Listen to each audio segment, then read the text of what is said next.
ಇದು ಕುಚಲಕ್ಕಿ ರೇಷನ್ ಇದ್ದು 2 ಕಪ್ ಅಕ್ಕಿ ಹಾಕಿದ್ದೇನೆ. ಎಲೆ ರೊಟ್ಟಿ ಮಾಡಲಿಕ್ಕೆ. ಎಲೆ ರೊಟ್ಟಿ ಹೇಗೆ ಮಾಡೋದು ಅಂತ ನಾನು ತೋರಿಸಿ. ಬೆಳಿಗ್ಗೆ ಕಾಫಿಗೆ ಅದೆಲ್ಲ ಈಗ ನೆನೆಯಲಿಕ್ಕೆ ಹಾಕೋದು, ಮತ್ತು ಸಂಜೆ ಗ್ರೈಂಡ್ ಮಾಡಿ ರೊಟ್ಟಿ ಮಾಡಿ ಇಡೋದು, ಮತ್ತು ಬೆಳಿಗ್ಗೆ ತಿನ್ನೋದು. ನೀವು ಸಹ ಬನ್ನಿ ಬೆಳಿಗ್ಗೆ ಬ್ರೇಕ್ಫಾಸ್ಟಿಗೆ. ರೊಟ್ಟಿ ಮಾಡಿ ಆದ ನಂತರ ನಿಮ್ಮನ್ನು ಕರೀತೇನೆ, ನೀವೆಲ್ಲರೂ ಬನ್ನಿ. ಇಲ್ಲಿ ನಾವು ರೇಷನಿದ್ದು ಕುಚಲಕ್ಕಿಯನ್ನು ತೊಗೊಂಡಿದ್ದೀವಿ.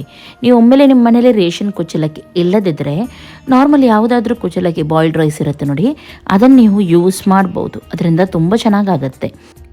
ಕುಚಲಕ್ಕಿ ಆದ್ದರಿಂದ ಚೆನ್ನಾಗಿ ಅದು ನೆನೆಬೇಕು, ಇಲ್ಲದ್ರೆ ಗ್ರೈಂಡ್ ಮಾಡಲಿಕ್ಕೆ ನಿಮಗೆ ಕಷ್ಟ ಆಗುತ್ತೆ. ನಾವಿದನ್ನು ಸಂಜೆ ಮಾಡೋಣ ಅಂತ ಎನಿಸಿದ್ವಿ, ಆದರೆ ಒಂದು ನೈಟ್ ಫುಲ್ಲು ನೆನೆ ಹಾಕಿ ನೆಕ್ಸ್ಟ್ ಡೇ ಬೆಳಿಗ್ಗೆನೇ ನಾವು ಮಾಡ್ತಾಯಿದ್ವಿ. ಬಿಸಿ ಬಿಸಿಯಾಗಿ ತಿನ್ನಲಿಕ್ಕೆ ಚೆನ್ನಾಗಾಗುತ್ತೆ ಅಂತ ಹೇಳಿ ಇವಾಗ ಗ್ರೈಂಡ್ ಮಾಡಲಿಕ್ಕೆ ಹಾಕ್ತಾಯಿದ್ವಿ. ಮನೆಯಲ್ಲಿ ಕಲ್ಲಿದೆ, ಆದರೆ ಕಲ್ಲಿನಲ್ಲಿ ಕೂಡ ನೀವು ಗ್ರೈಂಡ್ ಮಾಡ್ಬೋದು, ಚೆನ್ನಾಗಾಗುತ್ತೆ. ಇಲ್ದಿದ್ರೆ ಮಿಕ್ಸಿಯಲ್ಲಿ ನೀವು ಸ್ವಲ್ಪ ಸ್ವಲ್ಪನೇ ಹಾಕಿ ಗ್ರೈಂಡ್ ಮಾಡಿದರೆ ಆಯಿತು. ನೈಸಾಗಿ ಈ ರೀತಿ ಗ್ರೈಂಡ್ ಮಾಡಿ. ಸ್ವಲ್ಪ ದಪ್ಪ ಇದ್ದರೆ ಚೆನ್ನಾಗಾಗುತ್ತೆ, ತುಂಬ ತೆಳುವಾಗಿ ಮಾತ್ರ ಗ್ರೈಂಡ್ ಮಾಡಬೇಡಿ. ತೆಂಗಿನಕಾಯಿ ಎಲ್ಲ ಹಾಕಿ ತಟ್ಟುವಾಗ ಸ್ವಲ್ಪ ಸರಿಯಾಗ್ತದೆ. ಇಡ್ಲಿ ಪಾತ್ರೆಯಲ್ಲಿ, ಇಡ್ಲಿ ಇದರಲ್ಲಿ ತಟ್ಟೆಯಲ್ಲಿ ಒಳ್ಳೆ ನೀರು ಕುದಿಸಬೇಕು, ಆಮೇಲೆ ಈ ರೊಟ್ಟಿಯನ್ನು ಇಡಬೇಕು. ಓಕೆ, ಇವಾಗ ಇದಕ್ಕೆ ತೆಂಗಿನಕಾಯಿ ಕೂಡ ಹಾಕಬೇಕು. ಹಾಗಾಗಿ ನೋಡಿ 1 ಕಪ್ ಅಷ್ಟು ತೆಂಗಿನಕಾಯಿನಲ್ಲಿ ಹಾಕ್ತಾ ಇದ್ದೆ.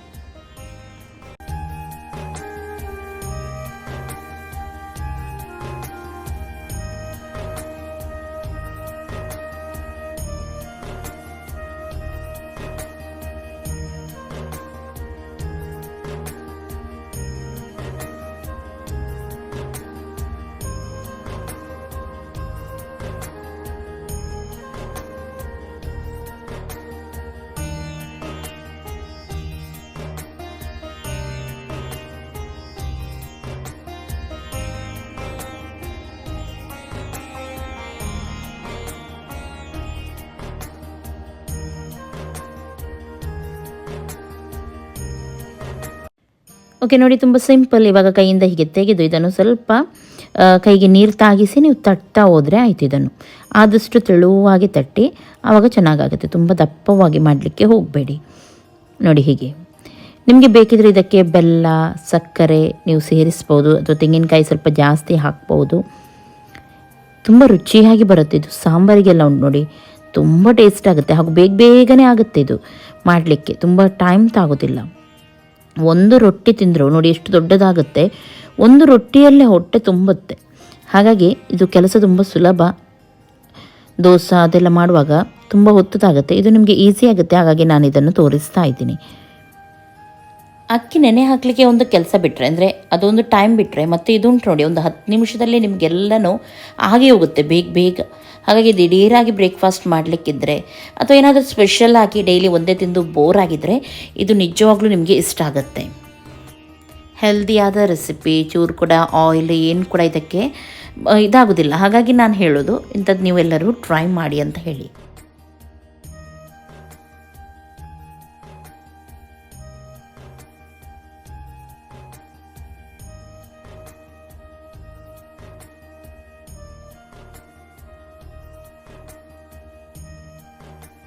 ಇಡ್ಲಿ ಪಾತ್ರೆ ಆಲ್ರೆಡಿ ಇಟ್ಟಾಗಿದೆ. ನೀರು ನೋಡಿ ಕುದಿ ಬರಬೇಕು. ಕುದಿ ಬಂದ ಮೇಲೆ ಫಸ್ಟಿಗೆ ಒಂದನ್ನು ಇಟ್ಬೇಕು ನಾವು. ಇನ್ನೊಂದು ರೊಟ್ಟಿ ಮಾಡ್ತಾ ಹೋಗಬೇಕು. ಈ ರೀತಿ ಒಂದೊಂದಾಗಿ ಮಾಡಿದರೆ ಬೇಗನೆ ಆಗುತ್ತೆ. ಅಥವಾ ಒಬ್ಬರು ಮಾಡಿ ಇಡ್ತಾ ಇನ್ನೊಬ್ಬರು ಇಲ್ಲಿ ತೊಂದರಲ್ಲಿ, ಅಂದರೆ ಇಡ್ಲಿ ಪಾತ್ರೆಯಲ್ಲಿ ಇಡ್ತಾ ಹೋಗಬೇಕು. ನೋಡಿ ಇವಾಗ ಒಂದು ಇಟ್ಟೆ, ಇದನ್ನು ಇವಾಗ ಮುಚ್ಚಿ ಇಡ್ತೀನಿ ನಾನು. ಸ್ವಲ್ಪ ಇದು ಸ್ಟೀಮ್ ಬರಬೇಕು, ಇಲ್ಲದಿದ್ದರೆ ಒಂದರ ಮೇಲೆ ಒಂದು ಇಟ್ಟರೆ ಅದು ಅಂಟುತ್ತಲ್ವ. ಹಾಗಾಗಿ ನೋಡಿ ಸ್ವಲ್ಪ ಈ ರೀತಿ ಸ್ಟೀಮ್ ಬಂದ ಮೇಲೆ ಇನ್ನೊಂದನ್ನು ಇಟ್ಟರೆ ಆಯಿತು. ಇವಾಗ ಇಲ್ಲಿ ಸ್ವಲ್ಪ ಇದು ನೋಡಿ ಬೆಂದು ಬಂದಿದೆ ನೋಡಿ. ಸ್ವಲ್ಪ ಒಂದು ಎಂತ ಹೇಳ್ತಾರೆ, ಸ್ವಲ್ಪ ಸ್ಟೀಮ್ ಬರುವಾಗ ಇನ್ನೊಂದನ್ನು ಇಡಬೇಕು. ಇದು ಸ್ಟೀಮ್ ಬರುವಾಗ ಇನ್ನೊಂದು ಇಡೋದು. ಸ್ವಲ್ಪ ಸ್ಟೀಮ್ ಬರುವಾಗ ಇಟ್ಟರೆ ಒಂದಕ್ಕೊಂದು ಅಂಟುದಿಲ್ಲ. ಹಾಗೂ ಬೇಗನೆ ಒಂದು ಹಾಕ್ತಾ ಈ ರೀತಿ ಮಾಡ್ಬೋದು ನೀವು. ಅಂದರೆ ಒಂದು ರೊಟ್ಟಿ ಮಾಡ್ತಾ ಇನ್ನೊಂದನ್ನು ಹಾಕ್ತಾ ಇರಬೇಕು.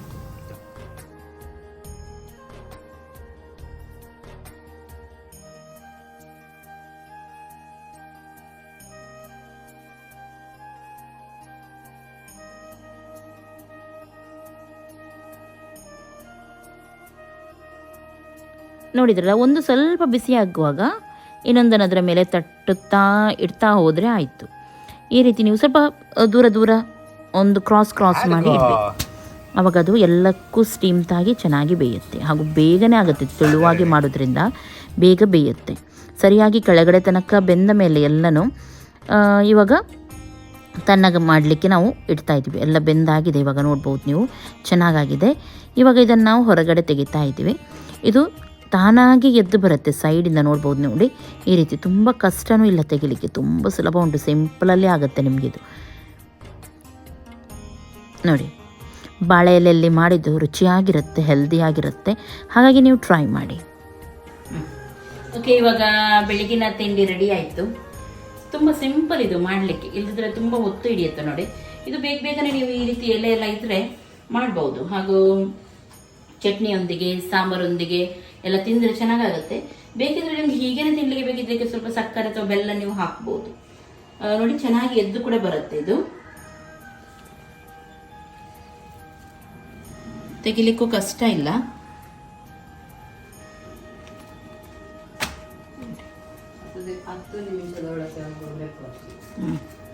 10 ನಿಮಿಷದೊಳಗೆ ಆಗುವ ಬ್ರೇಕ್ಫಾಸ್ಟ್ ಅಂತೆ ಅಮ್ಮಂದು ನೋಡಿ. ಚೆನ್ನಾಗಿರುತ್ತೆ, ಸಾಫ್ಟ್ ಆಗಿ. ಹಾಗಾಗಿ ಈ ರೀತಿ ನೀವು ರೊಟ್ಟಿ ಮಾಡಿ ತಿನ್ಬಹುದು. ಚೆನ್ನಾಗಿದೆ, ಸಾಫ್ಟ್ ಇದೆ ಮತ್ತೆ. ಓಕೆ, ಇವತ್ತಿನ ಈ ರೆಸಿಪಿ ನಿಮಗೆ ಇಷ್ಟ ಆಯ್ತು ಅಂತಾದ್ರೆ ಲೈಕ್ ಮಾಡಿ, ನಿಮ್ಮ ಫ್ರೆಂಡ್ಸ್ ಜೊತೆ ಎಲ್ಲರ ಜೊತೆ ಶೇರ್ ಮಾಡಿ. ತಿನ್ಲಿಕ್ಕೆ ಬನ್ನಿ ಈಗ. ಮತ್ತೆ ಎಲ್ಲರೂ ಕೂಡ ಬನ್ನಿ ತಿನ್ಲಿಕ್ಕೆ. ಅಮ್ಮ ಯಾವಾಗ್ಲೂ ಕರೀತಾರೆ ಎಲ್ರಿಗೂ, ತಿನ್ಲಿಕ್ಕೆ ಬನ್ನಿ ಅಂತ ಹೇಳಿ. ಹಾಗೆ ಬನ್ನಿ ನೀವು ತಿನ್ಲಿಕ್ಕೆ. ಹಾಗೂ ನೆಕ್ಸ್ಟ್ ಇನ್ನೊಂದೇನಂದ್ರೆ, ಇದು ಅಮ್ಮ ತೋರಿಸಿದ ರೆಸಿಪಿ. ಹಾಗಾಗಿ ಲೈಕ್ ಆಯ್ತಂತ ಹೇಳಿದ್ರೆ ಒಂದು ಲೈಕ್ ಮಾಡಿ, ಶೇರ್ ಮಾಡಿ, ಸಬ್ಸ್ಕ್ರೈಬ್ ಮಾಡಿ. ಎಲ್ಲರಿಗೂ ಟೇಕ್ ಕೇರ್, ಬಾಯ್ ಬಾಯ್.